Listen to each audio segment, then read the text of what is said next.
Object metadata. Each S3 object maintains a set of system metadata.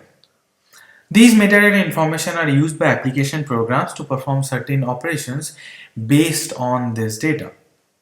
These are the available system metadata: the date, the length of the object, when the object was last modified, are we using server-side encryption or not, the version ID of the object, if the object has been deleted and a delete marker has been put, what is the storage class of the object. We'll see all this in due time.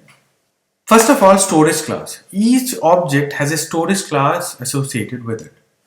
Storage class defines the storage tier on which a particular object is stored.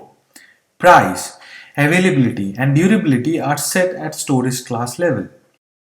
Durability is the measure of a thing being available for a longer time or the ability of a product to perform its required function over a lengthy period.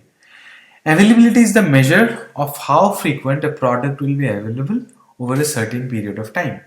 These are the different storage classes available. The first one is standard, which is used for frequently accessed data, and it provides 11 nines of durability and 4 nines of availability. As I said, this is for frequently accessed data and are stored in high performing SSDs, also replicated across multiple data centers. This 11 nines of durability means that object will be safe and will be able to survive simultaneous outage of 2 data centers, but gives an availability of 99.99% only. This is the costliest storage class out of all. The second one is standard infrequent access, which is used for less frequently accessed data, but like standard, it is also used for real-time access.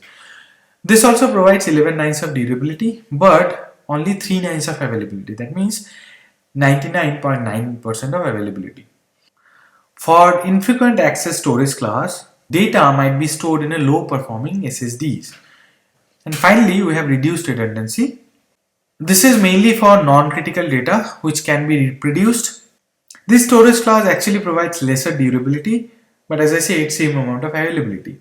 This might be stored in high RPM hard disk drives. This is what AWS has to say when they are asked how do they come up with the figure of 11 nines of durability.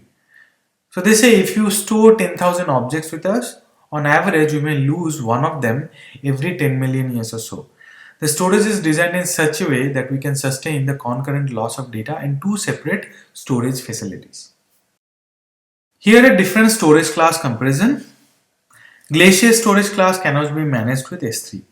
So if you see, standard storage class provides 11 nines of durability and 4 nines of availability. Standard infrequent access provides 11 nines of durability but 3 nines of availability. Reduced redundancy storage provides 4 nines of durability and availability.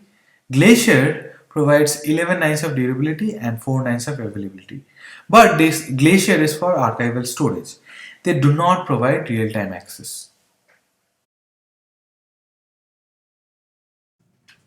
I have uploaded a few more objects in the bucket.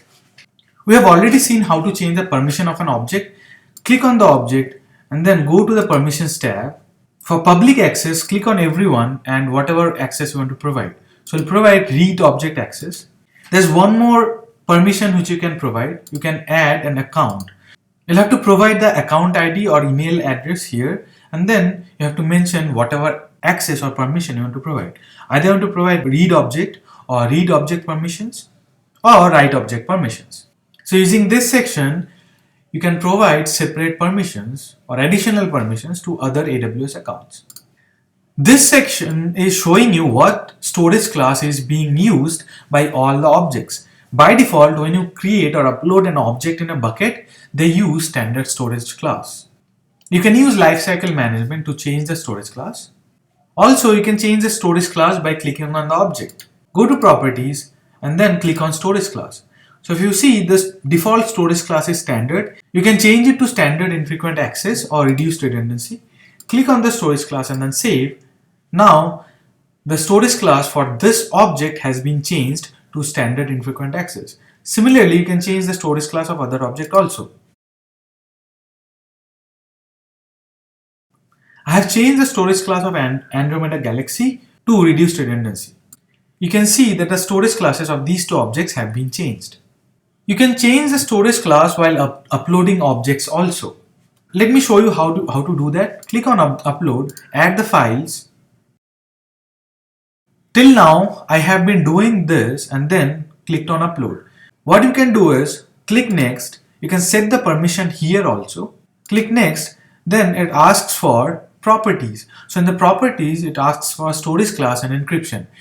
While uploading also, as I said, you can change the storage class from standard to any other, standard infrequent access or reduced redundancy. You can also change the encryption properties. You can also add metadata while uploading an object. Next, review and then click upload.